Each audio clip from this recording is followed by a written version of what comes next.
City Museum CDO now opens.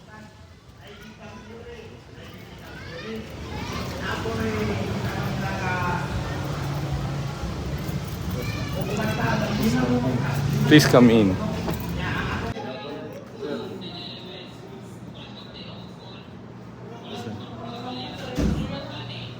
Rival ni Pedro Bacolio is si Manuel Pilaes. Ah, So this is interesting siya na movie kasi enemy, political enemy, pero his retaliation to Neri is to convert his hometown, which was a barrio, to a municipio. bis. So if I cannot defeat you, I'll get your people.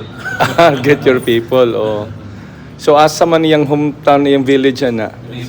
El Salvador. El Salvador. Oh. So ang iyang murag homage niya is El Salvador used to be called Tagnipa. Tagnipa. So when he filed a bill to convert Tagnipa into a municipio, he named it after according to pumatay sa mga family, he named it after the family of his mother. Ah, Salvador apelido. Dagan man si Salvador kayo sa kwan. So gihimong El Salvador. Oh. Tagnipa. Tagnipa sa una. So from a sitio or village nahimo siyang munisipyo o karon syudad na gyud. Syudad na. Ah, okay. So he was the one who started the cityhood bill of Cagayan. Cagayan. So which was medyo challenging because you have to prove that the city is worthy of becoming a city. In Yes. terms of industry, Population. business, population. So, and then this was, he had to do this after the war, so we're still Yes. building up. So you have to prove it took a while. Mm. So in 1949, supposedly the city charter could have been on November 26, if I'm not mistaken, 1949. Mm. Unfortunately, the president Manuel Rojas died in office. Oy. So the next the vice president succeeded si Quirino, and then we have a little bit of political complications. He wanted, according sa families, he wanted Bacolio to shift to their political party. Pero si Bacolio said, I will, pero out of respect with Senate President Abilino, I'll wait until the end of my term. Mm. Ay So po. by the time that nag-shift na siya, he ran, natalo na siya ni Pilaes. Ah. So si Pilaes is parang makaganti na si Pilaes. Kumbaga, no? If we do with a dash of chismis. So but the revenge there is instead of ibasura yung cityhood bill, that's the first bill he passed. Ah, okay. Siyempre, iba lang yung front page kasi it has to be sent as a bill. Sa bill. Oo. He authored. He was the initiator. Oh. So siya ang nagtapos. Siya nang nagtapos. Ah, okay. So 1950, so it was signed by President Quirino. And June Pilaes. 1950. So Pilaes was there. Oo. So congratulations Cagayan de Oro. 2008. Launched 2008. Okay. Pero na-close siya for a while. Kay gusto mo mangita ko Funding. experts on how to run a museum. Yes. So ikaw na ron ang expert. So 2016 yung nisulod. 2016. Yung closest thing to an expert. Okay. Kay student assistant mo ko sa museum sa Xavier. Ah, okay. So 2 years. Mm. I do laboratory. Mm. And then sa laboratory assistant mo ko. I also do storage and the tour guide ko. Mm. Ang laboratory ano na ko na sabtan Ang sa may gina. laboratory is naman na siya, every museum should have its own laboratory for conservation. Research, documentation. Research, Okay. So dito ang kuan, so I take care of the artifacts. artifacts. Ah, So, okay. ang mga trainings na ko, dili siya ganun full courses ng mga seminars lang. From usually mga museums, they conduct seminars on how to make yung mga basic artifact. Pero hands-on man putoy mo ha. Hands-on man to siya. Experience. So, dapat yung chemicals should be non-acidic, intervention, ano siya. So bawal na po ka mukhaog acidic kay pag magunit ka basig ma. Mag-gloves. Mag-gloves. Aw kaor na day yapon. Naka-gloves lang. So, sa bukid sa Mount Malasa. Bangkaw. Mount Malasag. Gini. Mamaya. Ato gini. Pero kini siya, nakita naman niya siya sa farm. And then instead of tukuhan siya Bangkaw o pang long shaft. Oh. Since gamiton man siya kanang mag-ritual mga ang dato. So kini na lang okay. Lisod man mo inani kataas ang Bitaw. bangko di mo masakay sa jeep man. Di masakay lisod. Gawa na niya ang rider. Oh. What may na-recover mga rifles during World War I and World War II? Kana mo'y wala pa'y na surface. The closest thing is na ay friend na families ba? ako dito sa kuwan, yung pasubok. Naka-enter yung nani nga ritual. Kaya ba ni siya, this is actually donated by the Higaunon indigenous community. Yes. So, usually for community gatherings, no, they would have this prayer or ritual. Then mag-halat sila of coin. So the coin is their way of assuring na all of their prayers are directed towards the sky. Kaya sa langit, daghan maglingin nga butang, the stars, the moon, the sun. So kita dito taga. Okay. Oo. Mana na mabutang, maglingin nga butang. Yes. Wala Oo. po may mga karaang script ba? Sa Alibata, for example. Kana, wala pa nakita. Wala pa nakita. The closest thing is katong sa Butuan. Which is Kaya, settlement pa ng Tagwana. on settlement, pero the difference between Butuan and Cagayan in terms of geology area, a big part of Butuan is swamp. Yeah. Diba? And then for a long time, nobody knows how to make money out of a swamp because it's a swamp. It's only later on na pwede di ay mo-convert si swamp into a fish pond, no, for cultivating shrimps, crabs, others. No? So pag bulldoze sa swamp, ano nang gawas ang katong gold na one dito siya, that's pre-colonial. You mean gold, mga gold nga mga materials, Part sa lubong. parts sa lubong. Oh. Sumuto nga nag-gold rush si Butuan. So, opportunity nilang Ayala and then the National Museum and Metropolitan Museum, mamalit sila o gold dito. Itong tira, di ba? So, aside from the National Museum doing excavations, kuslan man nga nanay nakauna, so katong mamalit sila Ayala, dili nila paliton ang malanay. So, wala po tayo mga kapan pa. itong mga molded gold na ba, gigan din ni kayo. We have plenty of gold na. Wala yung mga karaan ng mga molded gold, mga pots. Kuan, Yung nakita. wala na to kay kung sa Cagayan, wala man tayo swamp. Kaya ang burial practice na to mostly lamog. Like, So mas naunahan ta sa mga spelunkers. So pag-abot na sa mga archaeologists in the 1970s, wala na. mga pots na lang, ano na lang, Oh. broken pieces na, wala na itong mga gold jewelry. Ang pinaka-recent galing na ay naka-hisgot na ay gold jewelry na kita was in 2015.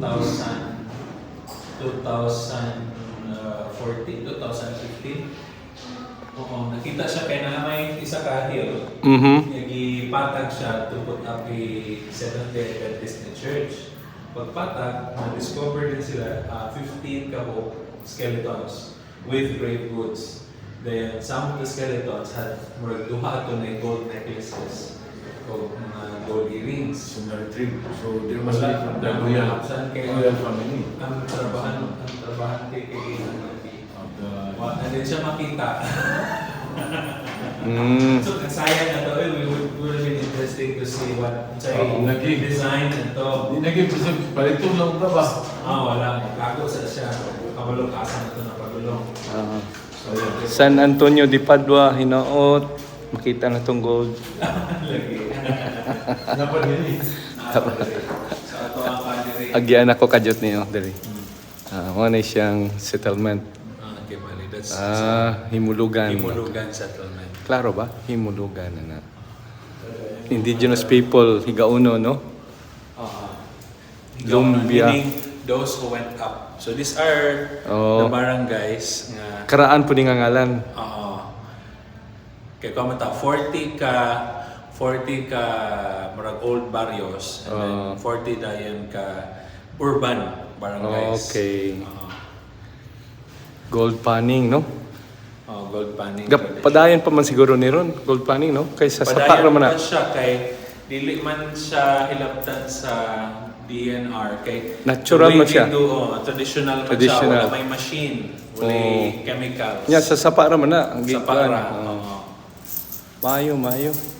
Ano sa tamo appeal sa ila dito?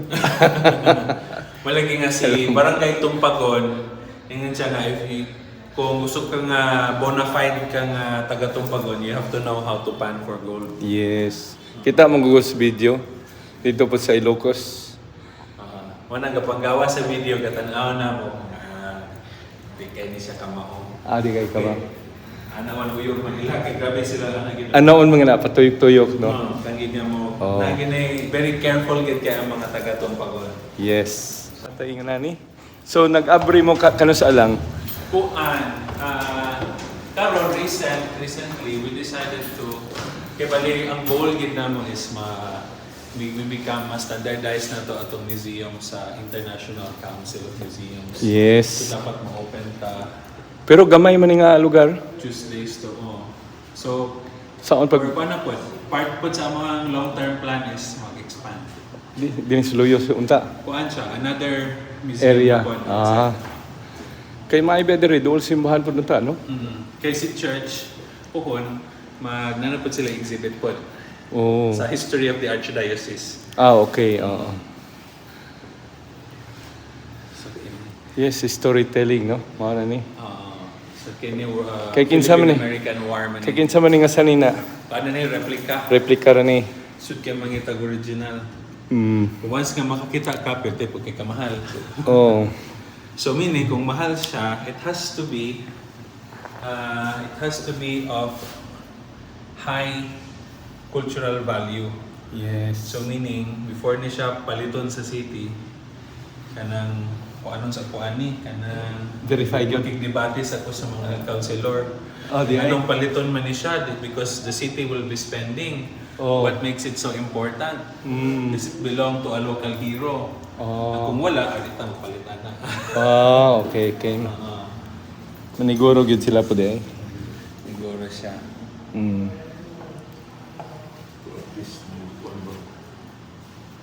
Sa history ba? Kaning mga batanon karon diri, mga anak na siguro sa una, no? Pero hinapunta ka ng mga nakamit ka ng mga old family ito, ano, hindi na sila ipagkip. Daghan na. Oh, bitaw. Kanang usa sa mga kuan, may nag-keep sa, kay kanang sit diya sa katedral. Kanang the old Kanang gili, kanang lingkuranan sa siya. Muna gitawag katedral, duhan at kaulo, ang usa na sa pamilya na nagbuhat. Daghan man nga kaila sa to pa pwede siguro Siguro ng na-display other. man to sa una, dito sa taas. No. Pero, wala to siya kaluha, pero ang kanan rin sa may murag i-plus yun. Pero duha sila pagbuhat. Duha. Murag siya. Murag kaluha. Mga kuan naman American. Ibali World War II. Og may gamit sa mga guerrilla fighters. Replika na ni. Replika na na. Kaya wa gyud lapok-lapok yo. Wala siya manipis. Historical rin o antro. Antro. Amang kang antro. Sa Xavier. Xavier. Mga Chano Brothers. Antro ko pero sa Ito ni. San Carlos. San Carlos. Sila Kuan, sila Ma'am Dr. Zona. Mga kaliwat na mo niyo kay taga Cebu. Kaliwat na to. Lagi kay Kuan man namo kay kini when we did the installation, nagpatabang mi sa anak aning Corporal Jesus Ilugon. Anak yun niya. Anak niya. Oh. So, siya nga dapat na ay buhok, dapat maklaro kay usa daw kuno sa kanang notable feature sa guerrilla fighter kay they don't have time to cut their hair. So magkuha na lang sila og panapton is to keep it away from their face. Tapos lang magwalay helmet, at least clear ang vision. Oh. No, then Tag-askid sila. walay bulletproof. Kuha lang sa Anting-anting. cross. Cross. Dayon coconut shell. Para inom tubig. O tubig or pagkaon. Oh, maipod, no? Dayon wala man sila bags. Backpack, military issue nga backpack. So habol lang sa.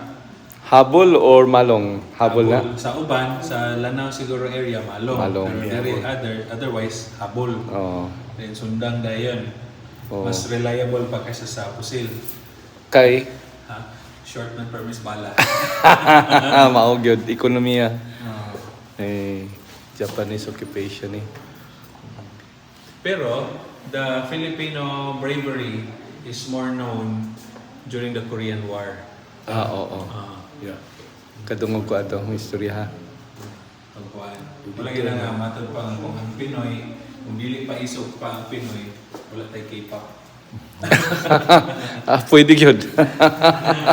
Mga man yung mga connection ba? Makabalo ang mga kuanan na mga Gen Z, makarelate sila. Relate sila. Malagi nga. So kani Cagayan Waterworks tank. Diri mo din itong nata karon diri. Sulod. Kani. Ah, So, ang tangke niya rasta. as taas at okay. Pero wala na karon. Wala na. Ah. Nag-survive siya sa bombing of World War II because it's the only major nga water supply. Okay. So ang Bishop House o ang simbahan ang mabungkag yun, pero ang tangke wala siya matandog. So, kaya ang the Japanese, they take advantage of the Geneva Convention. You're not supposed to bomb places of worship. Pero gigo man ang Bishop's House lagi. Kay Ang cathedral wala ra. so meaning nabumbahan sila kay gihimo man og sana siya armory, Barracks. barracks, gihimo og stable sa Rex, dalang ka intention diya na magkalot. Di ay. Mas dibilid na daghang ka mga goods sa ilalim. Basin. Basin yun kay.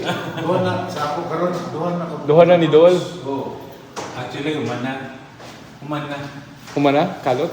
wala na ang amo day chismis nga ni gawas nga ang mga Japanese tunnels were converted into the city's drainage system. So umana nakuha Humana di ay. Drainage system.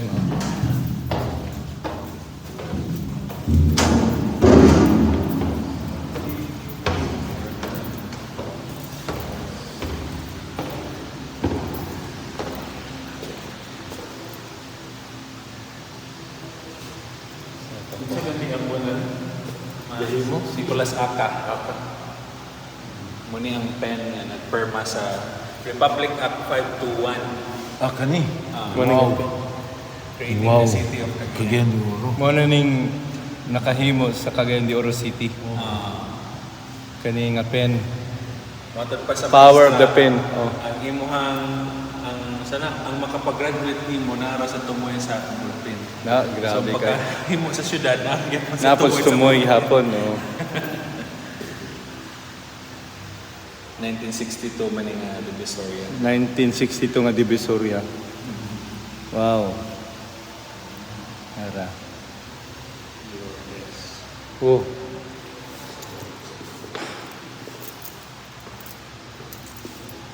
Borja.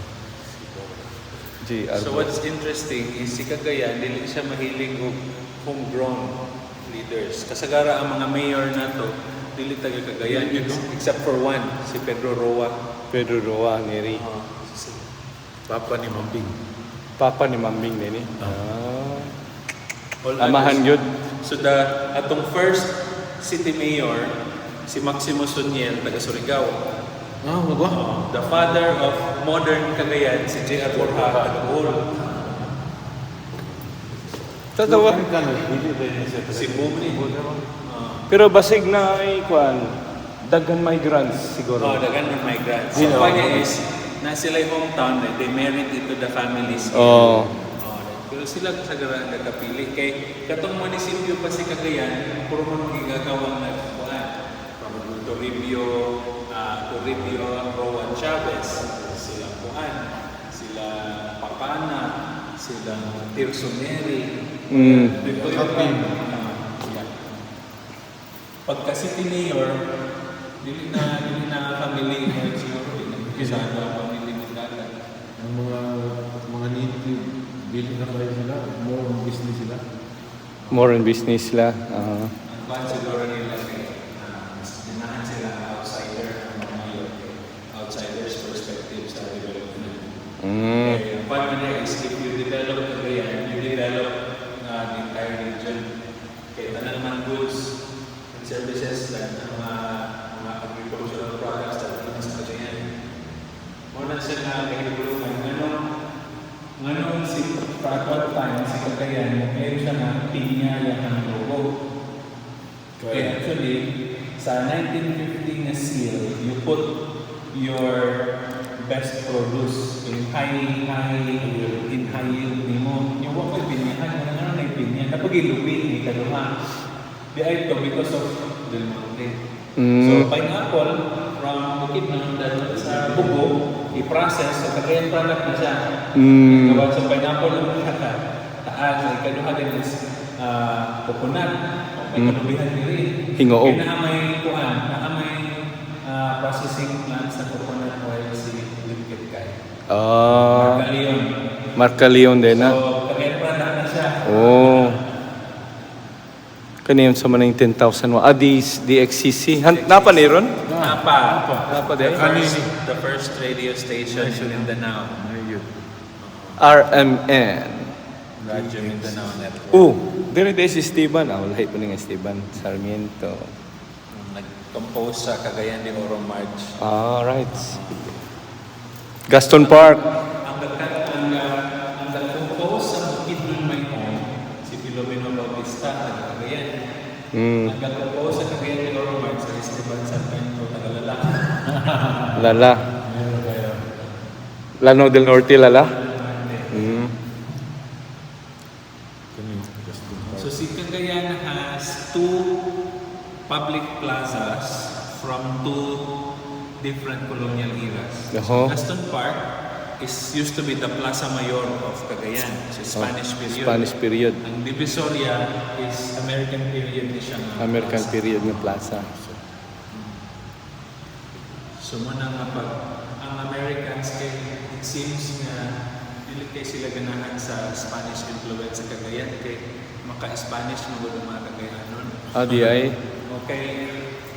Ang reason na is the Spaniards dili man sila abusive diri because they're more interested in capturing Moro territories.